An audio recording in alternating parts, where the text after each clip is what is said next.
Thank you to both of you for bringing this bill forward. I remember when I was looking for a daycare for my daughter, I picked a daycare that we could actually live stream to watch our children who weren't able to advocate for themselves every single day, to make sure that we can log in and live stream and watch our children to see how they're interacting with other students, with the teacher.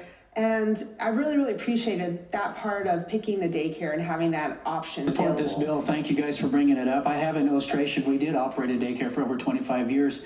We had an incident where a parent felt that their child was injured there, and we had chosen to put in our video there just, again, for protection purposes. Ended up proving that she had done it when she slept wrong, but the parent had really gone after two of our teachers. They called law enforcement. We walked through it. It ended up, because we had that footage, it exonerated both teachers. One adult in his classroom was shaken enough to express that his teacher was having animosity against him. She wanted to have my son, who was 6, arrested, and she was locking him in a bathroom. Recently, their teacher was caught, only thanks to a therapist reporting it, by putting her hands on my children aggressively and leaving marks on them. The school only told me about one incident. I had to request the original DCF records in order to find out that both of my children were in fact involved.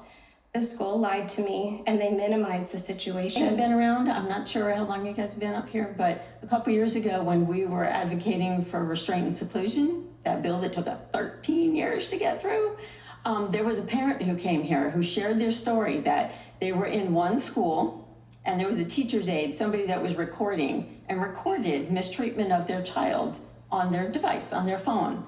So the district was like, let's move them to another school. Move them to another school, the same nonsense happened at the other school. My husband went to pick my son up that day to find out that he was bit in his eye, that it was just centimeters away from causing irreparable damage, that he was bloody, bruised, and my son had no way of telling us what really happened that day. The school told us that we had conflicting stories, so we never knew what really happened. And that caused a level of PTSD that I wouldn't wish on anybody. Just this past December in Bay County, a bus para, Althea Russell, and a bus driver, Celinda Goodman, were charged with multiple counts of child abuse and neglect. Most of these children are non-speaking with special needs. Behaviors arise when an individual with various disabilities become upset. If teachers and parents have access to cameras, we would be able to observe a child's behavior and have a better understanding of what possibly is causing said behavior. Just over 3 weeks ago, I want to share with you, on March 7th, 2025, Jacob's paraprofessional, whom he was in the care of for over 3.5 years, in his public school was arrested by the Port Orange Police Department on several charges, including traveling for the purpose of engaging in an illegal act of unlawful sexual conduct with a child believed to be 14 years old and a male. A child so close to the age of my son.